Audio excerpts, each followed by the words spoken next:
We wanted to thank Peninsula Clean Energy as well. They are sponsoring our happy hours, so welcome everyone again. So with that, we can get started. My name is Christine Kohlzaug. I'm the Executive Director at Sustainable San Mateo County, or SSMC for short. And as many of you we are a local nonprofit, and our vision is a sustainable future for all here in San Mateo County. And we've been around for 30 years now, and our whole thing is that we look at sustainability through our 3 E's lens, meaning that we look at a green economy, social equity, and minimizing our environmental impacts. So we believe all 3 have to work in concert for us to have true sustainability. So I think we are still kind of a little bit early and people are probably still going to join us. But perhaps, Jill, we can get started with the first poll. If you could launch the first poll, please.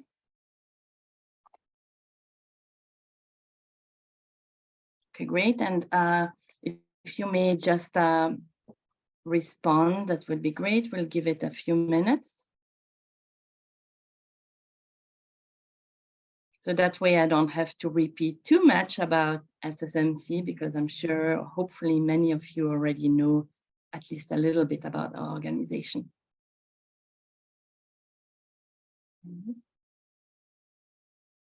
Just wait a little bit longer.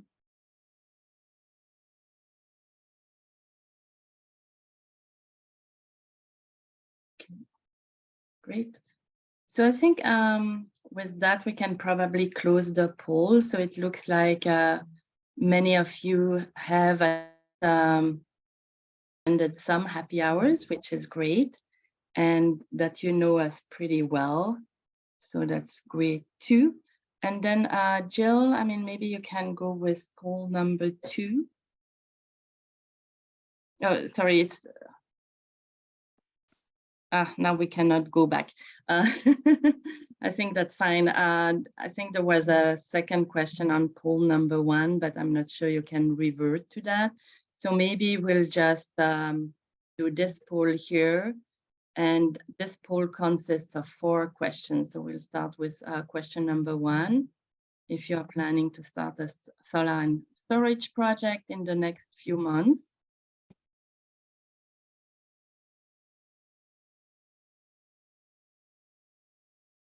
Okay, and maybe Jill, you can scroll down. So that's super exciting because it looks like almost 2/3 of you are considering, well, a little bit less now, but I mean, many of you are considering a solar and storage project. So that's great to hear. And then Jill, maybe if you can scroll down, we can check the responses for this poll number 2 and question number 2. If it's possible, I don't know if it's possible.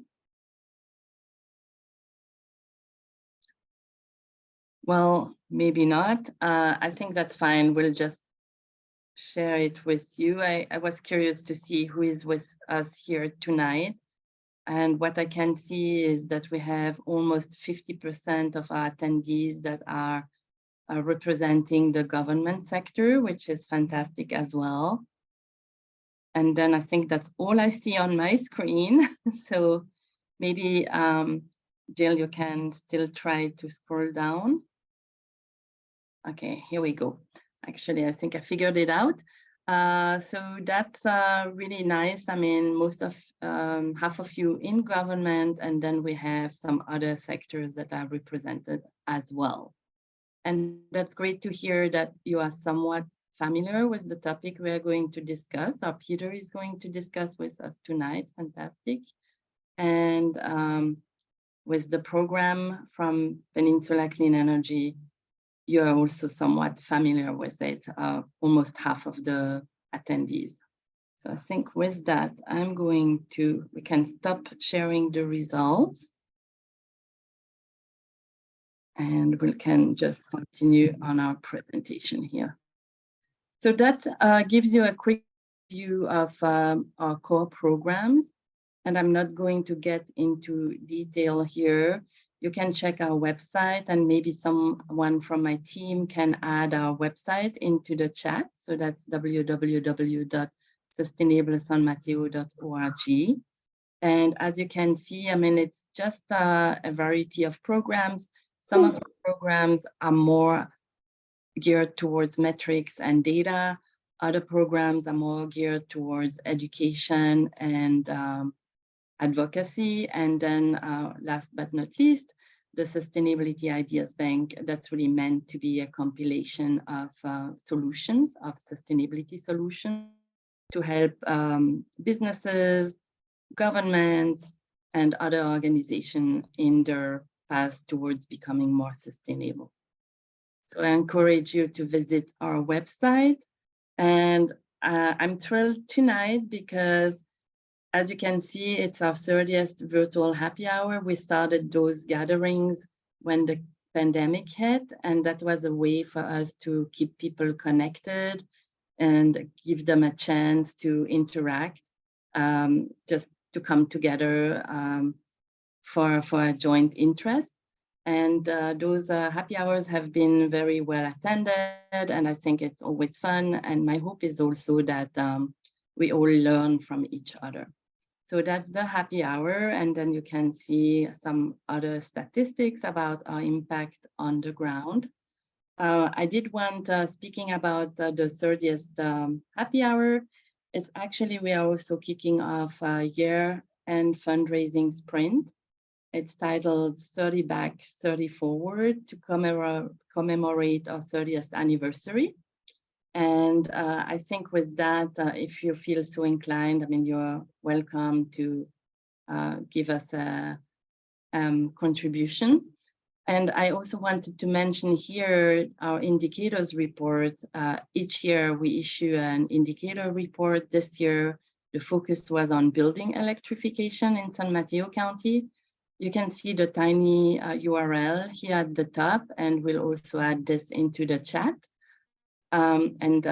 It's just packed with a lot of data, resources, and just hopefully helpful information. So I encourage you to check it out as well. And so that's the fundraising campaign that I mentioned before. So if you want to donate, I mean, you can again go and do that via our website, or you can also do it via text. And now, I mean, it's time to also say a big thank you to my happy hour team. Kirsten Keys is our board vice chair, and she's typically the liaison for the happy hour program. Unfortunately, she's not able to be with us here tonight, well, or maybe fortunately for her, because she is on a vacation. And then we have Leanne Eberhard. She's been a long-time volunteer. So if you're interested in volunteering with us, she would be a good contact person to get in touch with and, you know, ask about what it means to volunteer with us. Terry Nagel is our board chair. She's here with us tonight. And then we have Jill. She is our wonderful administrative assistant, and myself. And for this happy hour, I also wanted to extend my thanks to Ilarion. He is one of our wonderful interns. He is a student at Nueva School.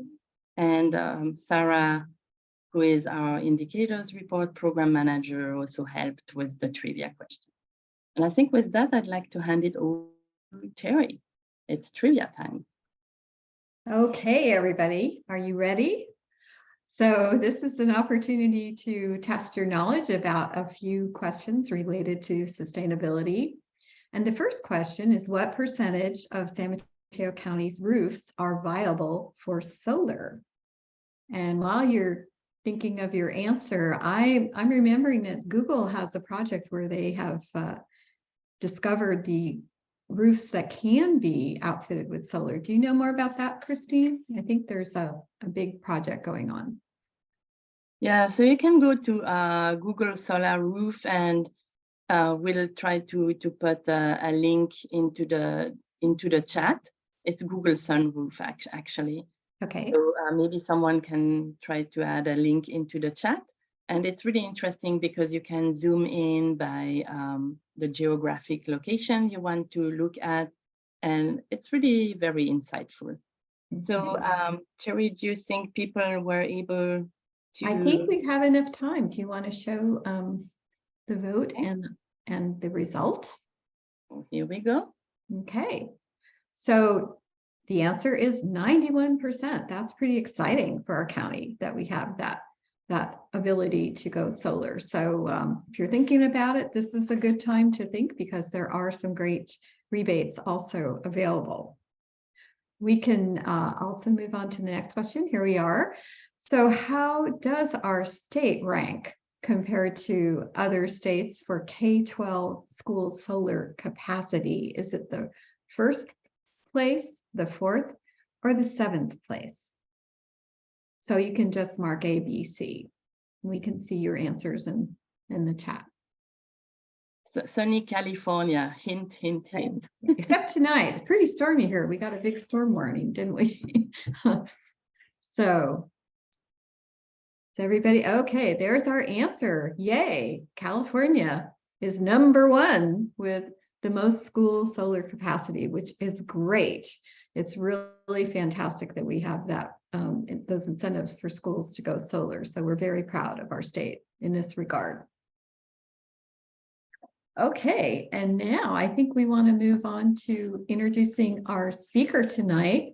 We are delighted to have with us Peter Levitt. He's, as you can see, Program Manager for Distributed Energy Resources for Peninsula Clean Energy, which is our clean energy provider in San Mateo County. Excuse me, and he comes from a strong background in this area. He worked with Solar City, which has been acquired by Tesla, also has experience with the consumer and the industrial areas in helping with, commercial and industrial areas in helping with solar. And he also speaks Spanish. He is a real believer in this topic. And Peter, would you like to say a little bit more about your background? Yeah, absolutely. Thanks everybody for coming out tonight. Really excited about the discussion here. Yeah, I've been with Peninsula Clean Energy for about 3.5 years now, and have been helping to design programs that are intended to deploy more local renewables in our service territory, San Mateo County and the city of Los Banos and Merced County. Prior to that, as Terry mentioned, I was at Solar City and Tesla. So I've been in the solar industry for about 8 years now. And man, it's just crazy how much things have changed over time. We used to call it at Solar City and Tesla, we used to call it the solar coaster, because there are really ebbs and flows in terms of how the industry changes over time. At one point last year, the CPUC said, we're going to basically get rid of net metering. And then everybody in the state rallied to fight that. At one point, oh yeah, Penn State, baby. At one point, the federal government said we're going to do away with federal incentives for solar and battery storage. And then, again, everybody came to the rescue and made it so that those incentives were extended. It's just become so clear to me, working in this industry for a while, that people really get it and care about fighting climate change. And it has been such a privilege to start my career in California, which is right at the heart of it in the Bay Area here. Right, and it's also, we have these incentives coming up from the Inflation Reduction Act, and the state has poured a ton of money into clean energy, so a lot more opportunities ahead. So Peter, would you like to do your talk now? Oh, absolutely, yes. Let's keep going here. So we're going to be talking about tonight, we're going to be talking about a program that Peninsula Clean Energy has stood up and is continuing. And I'll also talk about who Peninsula Clean Energy is, for I'm sure that some folks are new to who we are. The intention of this program is to educate you folks on what's going on with the program, what our objectives are, and also alert you to specific calls to action that you can take to help us add more local renewable energy in your local city and school district and everything like that. So let's keep going. A little bit about Peninsula Clean Energy.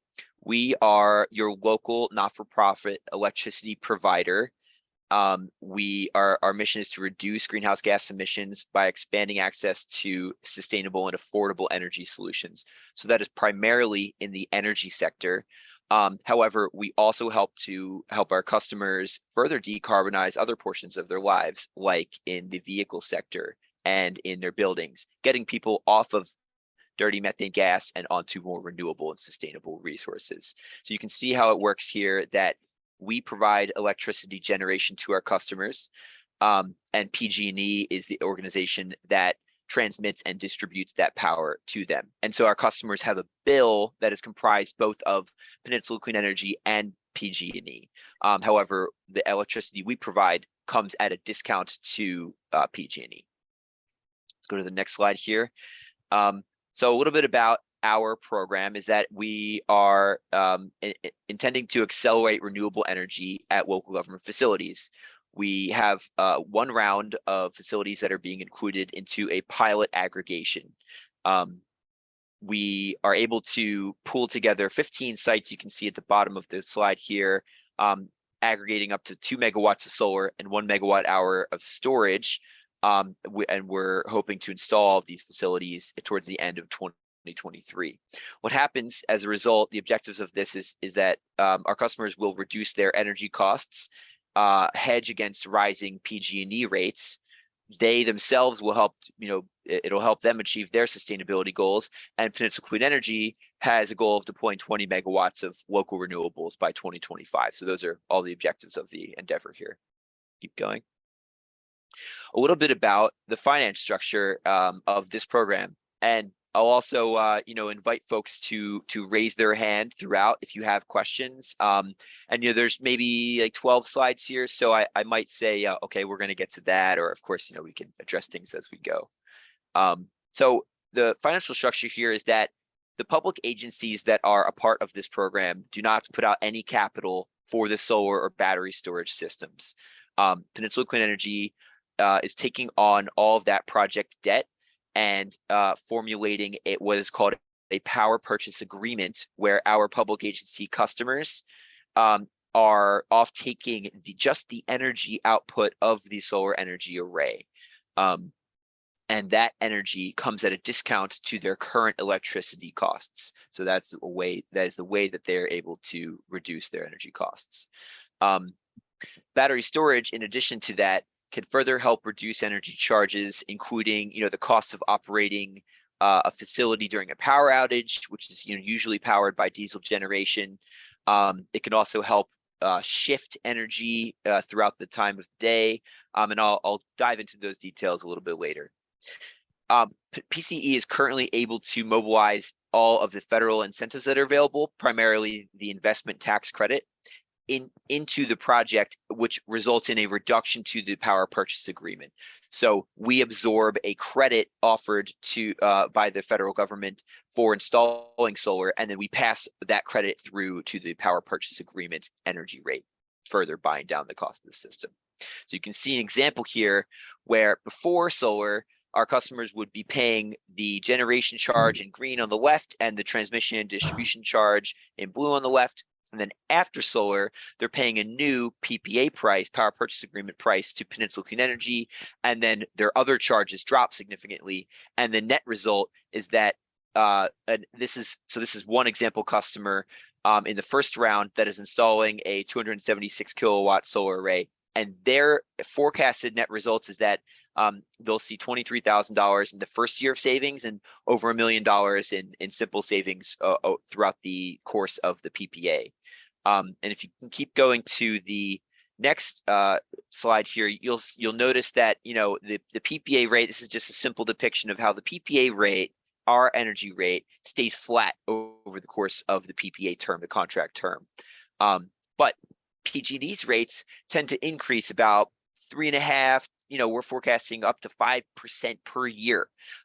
So the year one savings, is something, but then that grows quite substantially over time. And actually, PG&E is on record indicating that their electricity rates are expected to climb 18% in 2023 and 5% annually through 2026. So adopting solar now is a great way to help protect against those rising energy rates. There's some more things that we offer aside from just the finance piece. So, myself and various others at Peninsula Clean Energy have a lot of expertise in the solar and battery storage industries, and we get to leverage that expertise to our customers who are doing these solar developments. So we can provide technical assistance. We generate solar designs. We hire, at our own costs, a third-party objective engineering firm to generate these solar battery storage designs. We develop financial projections. We support project development, and all of this goes into a group procurement process, a group purchase with other agencies that results in significant economies of scale where we're able to really buy down the price of the end PPA. And furthermore, as I mentioned, Peninsula Clean Energy is a not-for-profit government agency, so we have no profit motive ourselves. It's entirely transparent. All of these services that we're offering are at cost with full visibility into our financial modeling, so nothing is black boxed. Again, the end results here are that we want to help our customers reduce energy costs, keep their facilities powered during power outages, and of course, achieve their local sustainability goals. Next slide, please. So this is an example of the technical work that we might take on. We would offer a site plan with specifics around where we want to locate the solar array. We help generate the solar yield or expected output of the solar panels. We create system diagrams, panel layouts, and preliminary financials for all the participating customers. So touching a little bit more about battery storage. So battery energy storage, you folks might have heard of, Tesla Powerwalls. That's exactly the type of technology that we're looking at installing here, where the batteries, solar alone cannot help a facility keep the lights on or keep operating during a power outage. And the reason for that is because when there's a power outage, line workers going to repower the grid need to make sure that there's no electricity backfeeding onto the grid, lest they, become electrocuted during that work. However, solar paired with batteries can provide backup power by going into islanding mode, meaning that any electricity consumption that you are having at your facility is powered by the battery. And during multi-day outages, when the battery runs low on backup power, it can be recharged in part to help extend the amount of power that the battery can provide during the power outage. And so, we've seen a lot of power outages the last few years. In 2019, we all were subject to multi-day power outages. In 2020, we saw a different type of power outage that was a result of not having enough electricity to power the grid. There's a possibility that those power outages will persist, and PG&E has indicated that there's a strong possibility that we will continue to see some power outages over the next 7 or 8 years or so. And so it's important for facilities to look into getting backup power at community centers or, to power their emergency operations centers, to substitute potentially old diesel generation backup. So that's the backup power use case. On top of that, batteries can help you shift your energy usage into the evening. And so in California, when there's an abundance of solar energy during the day, electricity prices are very low. But in the evening, a lot of the grid is powered by expensive natural gas peaker plants, is what they're called, or methane gas power plants. By having batteries at your facility, you can help to draw on the batteries that were charged from solar during the day in the evening instead of drawing from the grid during the evening when electricity prices are the most expensive. Right now, there is a CPUC proceeding relevant to this called net metering. And I'm sure many of you folks are familiar with net metering. but essentially it is a key policy measure that allows solar to proliferate throughout California. It will be tweaked in the future, and we are trying to batch current solar projects into the grandfathered former version of net metering before the rules change. So we're trying to get current solar net metering rules locked in now before they're kind of uprooted. So a little bit about the types of facilities that would be a good fit for us to look at. And this is where you come in. If you're connected to a school board, or if you are part of a government agency or public agency in our service territory, or if you know somebody that works at a wastewater treatment plant or another public agency in the area, we want to help get connected to facilities where you have those connections. We're looking for buildings that are owned and operated by a public agency, with, generally, to summarize here, no plans to significantly alter the footprint of where we would be locating the solar array. So for instance, for rooftops, there must, the roof should be fairly new, within the last 10, 15 years, with no plans to re-roof over the next 20 years. For carport locations, such as on a parking lot, there must be no plans to lease out that parking lot or significantly renovate.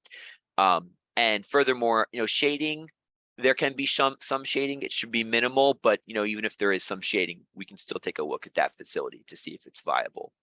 For the battery storage, this is highly dependent on the size of the battery storage and the amount of load that the battery storage should be powering. But typically speaking, the enclosure for the battery storage takes up about parking lot or 2 parking lots in terms of total footprint, and that's on the upper end of the spectrum. That's pretty large. Eventually we might have to review this criteria, but for the time being, this is what we're looking for in terms of potentially viable facilities. If you go to the next slide here, it talks a little bit about the how we're going to proceed. So right now in Q4, we're just looking at identifying potential facilities. Once we get a list of facilities, we will hold a site review meeting with the public agency that is passing us those facilities. We'll sign participation agreements that are non-binding with that agency, begin assessing sites in Q1, developing financial projections and the contract in Q1. In Q2, PCE will run the group purchase solicitation, which will tell us what the final pricing will be, which will enable us to sign contracts towards the end of next year and get projects built in 2024. That's the general sequence of events here. I'm noting a number of questions in the chat. There's only, I think, one more slide, so let me just address that quickly, and then we'll jump into questions. So this is how these are the next steps here. If you're connected, if you're a part of a public agency, first of all, I want to chat with you one-on-one and connect about the potential facilities that you're thinking about adding solar and battery storage to. And we have a facility intake form that helps guide the flow of information to the program. PCE is developing, like I mentioned, a non-binding program participation agreement that is just a yes, I'm interested, let's keep going type of agreement. We also, as mentioned, have done this one time before and are about to move forward with a number of facilities. So if anybody's interested, I'm happy to circulate the previous RFP for the solar and storage vendor that we selected. After we start to collect some information, we ourselves will do a desktop analysis to determine approximate solar size and come up with projected financials. And then we would want to sign that non-binding program participation agreement together once we indicate what the projected financials look like. So let me pause there, open it up to the group. I'm going to first prioritize some questions from the chat, but if anybody has other questions, feel free to jump on in with a hand raise. And those questions can be about Peninsula Clean Energy, about our solar and battery storage program, or if you have general questions about solar and battery storage, you're happy to address those too. So Sophia, you're asking, are there options for public buildings that already have solar? Yes, any building that is looking to add solar, add batteries, or both, we can include in this program. So if a facility already has solar, or if you're developing a solar array and you want to look at adding battery storage, that's absolutely viable here. Are there similar programs available for nonprofits? Great question, Ben. Right now, Peninsula Clean Energy isn't running any program like that. We do have our, the hope to expand this program in the future, but we have not yet determined what the criteria would be in terms of participating customers. The federal investment tax credit recently, through the Inflation Reduction Act, was opened up to not-for-profit agencies, though, which means that even if you're a not-for-profit agency, whereas before you were not eligible to receive this very large federal incentive, now through the passing of the Inflation Reduction Act, you are eligible to receive that 30% system discount. Okay. Sustainability and justice. Seems like the rapidly increasing PG&E rates ultimately affect those most of moderate incomes. Trying to drive at the question here, Larry. Rebuilding You want me America. to amplify on that, Peter? Yeah, absolutely. Well, I think we talk a lot on these forums about sustainability, injustice or justice, and I mean, solar applications take some money, and there's a lot of people in the Bay Area that are, let's be honest, they're on very modest means. So obviously, if PG&E raises the rates, they're gonna get hit pretty hard. And I think there's been a lawsuit about this too. Maybe you can amplify with us on that. I know there's things in the courts about that. Yeah, I mean, I'm no expert, I would say, in rate design equity. The things that I know are that, yes, I tend to agree with the assessment that an increase in rates affects low income customers in an outsized manner. So there's, as far as I know, there's several things that have been done to help to mitigate that inequity. The first is that there are low income electricity rate programs you can enroll in. One is called CARE and one is called FERA, that provide a discount. Another thing that PG&E does is that they have baselines. So if you use an exorbitant amount of electricity, you eventually step into a more and more expensive baseline, meaning it's kind of like tax brackets for income tax. That still does not solve the inequity issue. I think a lot of folks would agree with you that there is still an inequity issue, but I invite others to. Yeah, and Peter, I mentioned Rebuilding America. They're a great organization. They go out there and do a lot of work. What I don't know, if anybody can help us, I don't know if they're involved in solar installations. I just don't know that part. I also don't know, but yeah, I'll look them up later on after this call and do a little digging there, Larry. Thanks for pointing it out. And you're asking, how does the Inflation Reduction Act 30% credit work with PACE? PACE primarily is a financing vehicle, one that I think many customers, I personally think most customers should be a little wary of, and the reason being that in California, as far as I know, PACE applies a lien on your property in order to finance the solar array, which is a big risk for reward outcome in my view. Either way, without the editorialization, apologies about that, it's a financing vehicle. And so, if a solar array hypothetically is $100, Instead of financing the $100 array, you're financing a $70 array because the IRA is able to buy down that cost directly. So it's a very straightforward. The Inflation Reduction Act made it super straightforward, unlike it was previously. Peter, can you talk a little bit more about what some of the timelines are for the Inflation Reduction Act? Like it's my understanding the tax credits may kick in early in the year, next year, but that the other rebates may be as late as the third quarter of 2023. Is that what you're hearing too? I'm frankly not familiar with other rebates stemming from IRA. My understanding is that the what's called the direct pay provision for the federal investment tax credit is currently available. Oh, great. That's great. Okay, super.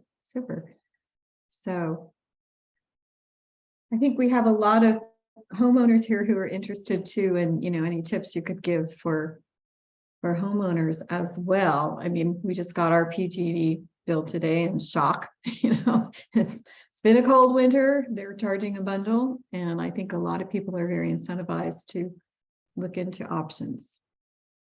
Absolutely, yeah. And I'm seeing Craig talking about what sounds like your own solar installation that you're looking at. So current solar panel installation is under contract.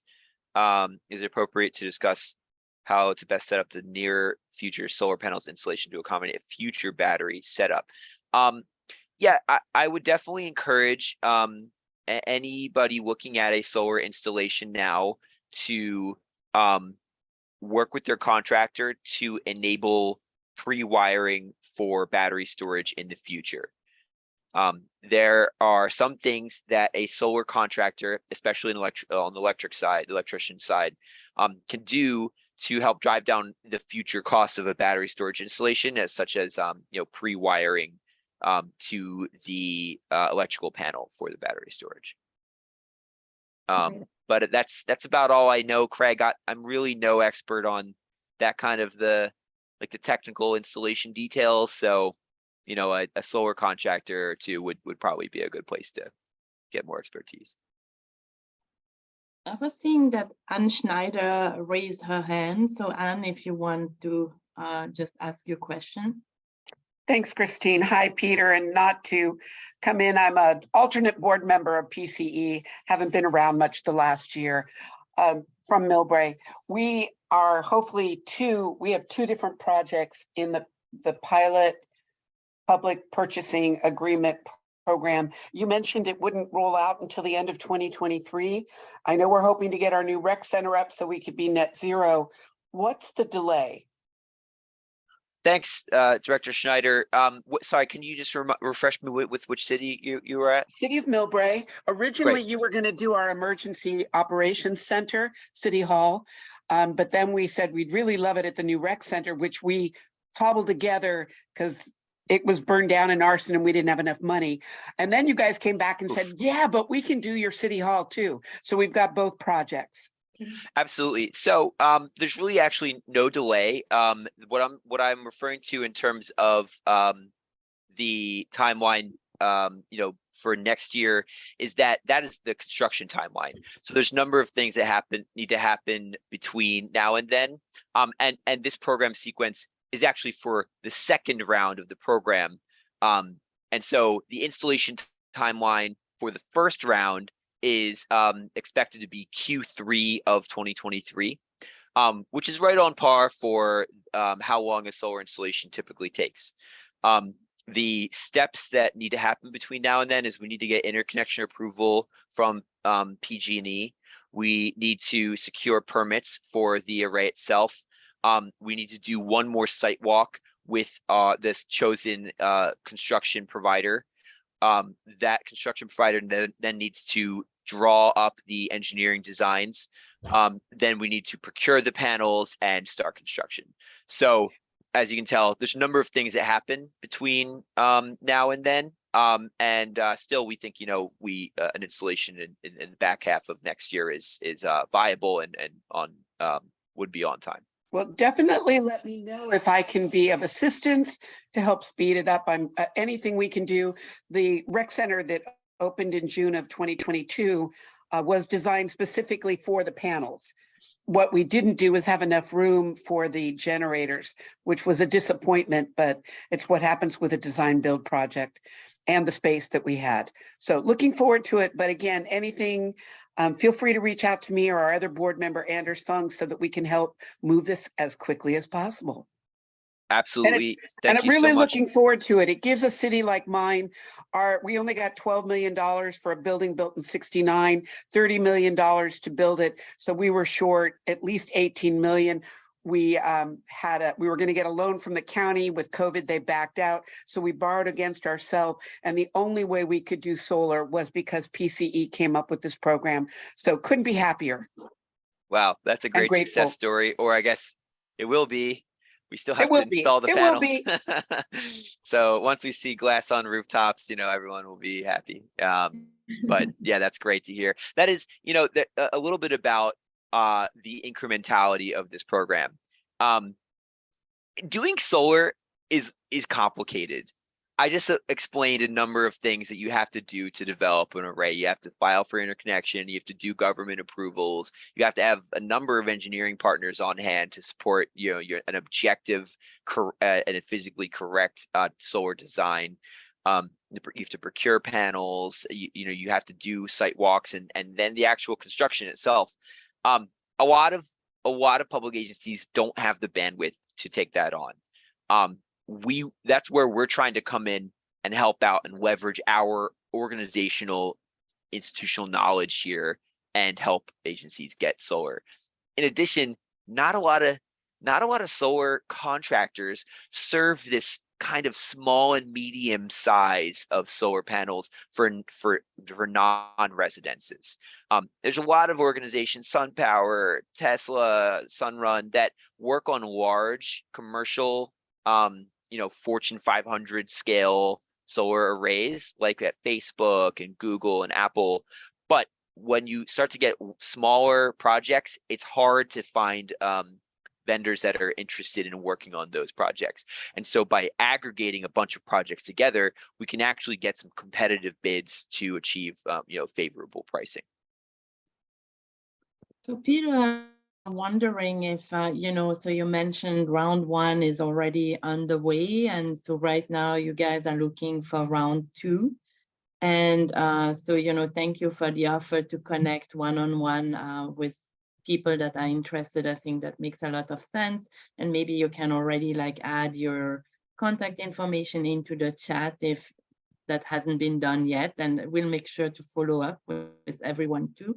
I was wondering if there may be an opportunity for some people that are interested perhaps to touch base with some of the agencies that are part of your first cohort to perhaps, get some more information. And because, as you mentioned, it's still like a bigger commitment, and, it's probably helpful to hear from others that have already been part of the process as to what to expect and so forth. Yeah, absolutely. Happy, so I think what I'm hearing is that if anybody's interested in, helping us make connections to round one public agencies that maybe want to expand the number of sites that they're looking at, or new public agencies that are not part of round one, I'm open to both of those connections. Of course, we have relationships with many of our customers, especially municipalities. But we're really looking for connections to school districts, public school districts, special public agencies. There's a number of public agencies in San Mateo County that are not schools and cities. Mm-hmm. So that's kind of the crux of what we're hoping to achieve here. Yeah, and again, I think the point that you made before, Peter, so that if someone already has solar, there is a possibility to just add the battery, the storage component, and any sorts of permutations, right? It could be both, or it could be just the storage aspect. So there is some flexibility here, right? Yes, absolutely. Yeah, we're open to all of the above, solar only, battery only, and of course, combined systems. And can you remind us, I mean, you may have mentioned that, I mean, was there like a minimum and or maximum capacity for the projects? As of right now, there is not. We might determine a minimum size cutoff, or cutoff to smaller systems. But right now, we just want to cast a wide net and start to evaluate facilities, and then if there are some that are unviable or cost prohibitive, then we would eventually trim those out. But right now, there is no limitation. Well, that's good to know. So, So I see there's a question whether there's a similar program in Santa Clara County. Do you know by any chance if your counterparts to the south do the same thing? Yeah, I saw that too. I don't think right now there is, unfortunately. Mhm. So yeah, definitely would if there is a well, we share a lot of information with our sister agency to the south. So yeah, we will definitely be encouraging them to pick up something like this. And I think the success that we are going to see in the first round of this program is going to encourage a lot of other regional agencies to adopt a similar program themselves. Right. Yeah, we're leader in San Mateo County, right? That's right. and I had a question. I mean, I'm thinking perhaps some people have, I mean, so so you do the whole like procurement part, and I mean, so do you also like take care of like figuring out like warranty agreements? I mean, how does it work in terms of, I guess, also if there would be something that needs to be replaced? I mean, how would this work out? Yeah, Peninsula Clean Energy takes on all of those kinds of costs. We budget them into the energy price we pay we charge to customers for the power purchase agreement. And we have an operations and maintenance agreement with our construction vendor, and also pursue solar panels and equipment that have long-term warranties. But generally speaking, solar panels can last a long time. I mean, the contract with the power purchase agreement is 20 years, but a lot of solar arrays will be around for longer than that, 30 years, 40 years. They degrade at about 0.5% per year in terms of their efficiency. And so, after 20 years, they're still 90% efficient. So there's that's that. And then for the battery storage, similar deal. Batteries tend to last about 10 years, and then they can be recycled. You can change the battery cells and refresh them to bring them up to almost completely the full capacity of what was installed. One thing I've always wondered about is what happens when you do need a new roof. You have to take all the panels off and start fresh. Is that what happens?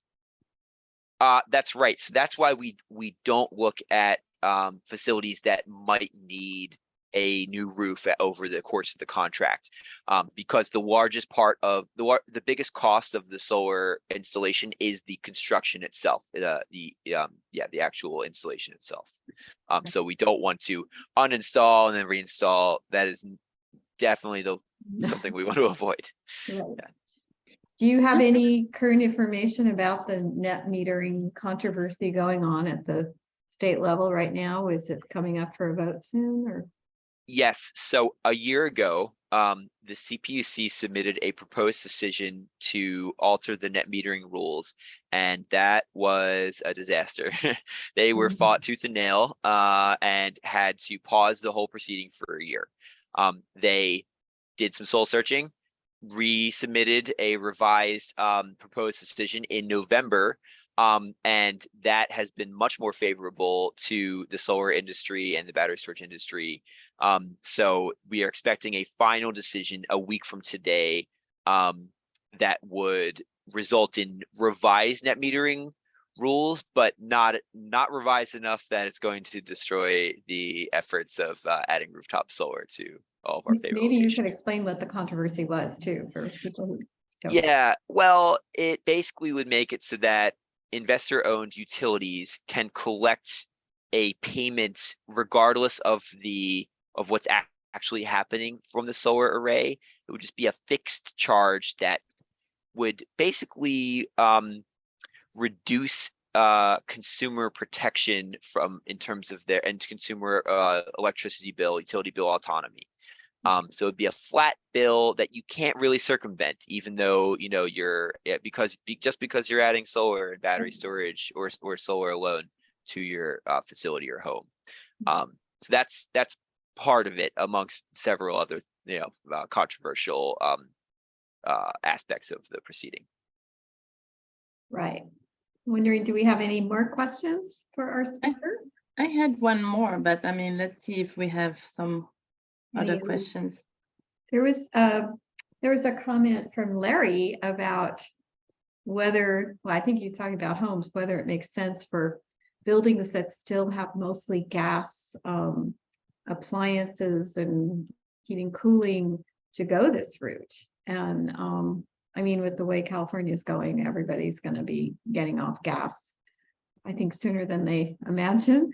But what do you think about that, Peter? And Terry, note the second part about, I don't know, but is there somebody working on technology where we can just convert over some of these gas ones to be electric? Because I don't know, maybe somebody's working on it. Absolutely, Gary, or Larry, my apologies. There are already electric versions of water heating and space heating, and they are called, actually, Peninsula Clean Energy even has incentives available for this type of technology. If you have a gas water heater or a gas furnace, you install an electric version of that appliance, you can apply through Peninsula Clean Energy to receive an incentive of, right now, it is about $3,000 for an electric heat pump water heater, and about $3,000 also for an electric heat pump HVAC system. So, but regardless, going back to your first question, so the bottom line is there are incentives and technology solutions available right now for adding those pieces. Regardless, adding solar is beneficial currently to anybody, even with a small electric load, such as, if you have gas that's powering everything, and then the only things that you operate in terms of electricity are your refrigerator and dishwasher, for instance, and your dryer. Solar can still make sense in terms of offering bill savings. So I definitely encourage you folks individually to look into solar at your homes. And as you continue to electrify, the value proposition of solar, and especially battery storage, goes up to the individual. And I see that Vanessa added some more information into the chat. Anna, did you have another question to ask? Well, I just wanted to, I have a house in Mountain View, and I tried to put a heat pump water heater in, and it turns out my panel was marked 100. It was actually 120 or 125, but it wasn't enough to get through the first building, the building inspection. And that led me off to working with the Sierra Club to try to find people who could do the load analysis. And I worked with Silicon Valley Community Choice, and they were great, but we're not quite there yet for the average person. I couldn't figure it out, couldn't get it done. My water heater was leaking so badly, I had to put in a shorter term and hopefully the net around. The other thing I was told is it would take up to a year and $40,000 for PG&E to rewire. My house is at the end of a long street, so I would be doing the rewiring for the entire street. So I hope that both Peninsula Clean Energy and Silicon Valley Clean Energy, everyone, it turns out you can do this other math. It's basically math on your load. And then you can also get a switch. Peter, you probably know the name of it, but I'm hoping that all of our CCAs are helping residents, because if I couldn't do it, you couldn't expect the average non-technical person to get it done. It was not easy to do, but the CCAs were trying to push it. There's just a few more hoops to jump through. Thank you, Director Snyder. I completely agree. the complexity of getting off of gas and substituting your gas appliance with an electric appliance will vary significantly. Some folks, it'll be very easy. They won't be on the end of a circuit, or they'll have a large enough electrical panel to accommodate the new electric load. And for some others, it'll be the other end of the spectrum, and that really sounds like a headache. There are some solutions that are coming out, such as a 120 volt instead of a 240 volt heat pump water heater, which helps you stay at a lower amperage at your electrical panel, negating the need for an electrical panel upgrade. But that's just one example of some developments in that space. I definitely can't speak to what methodologies for supporting a load analysis and that kind of stuff. That's definitely complicated. Yeah, and I saw that Terry already plugged in our indicators report, so I just wanted to remind everyone. So we have some strategies, like for example, the Watt diet, that can be really helpful in managing loads at a residential level. So again, we would encourage all of you to go on our website to check out the report, and we also have listed all the rebates that Peninsula Clean Energy and others are offering. So hopefully that will be helpful as well. But I think, I think we see technology advance, and I think as more people are getting to electrify, there are also more like lesson learned. And so hopefully, we will get to a moment where there is enough movement so that it can really kind of get to the avalanche effect, and then I think we'll be there, hopefully.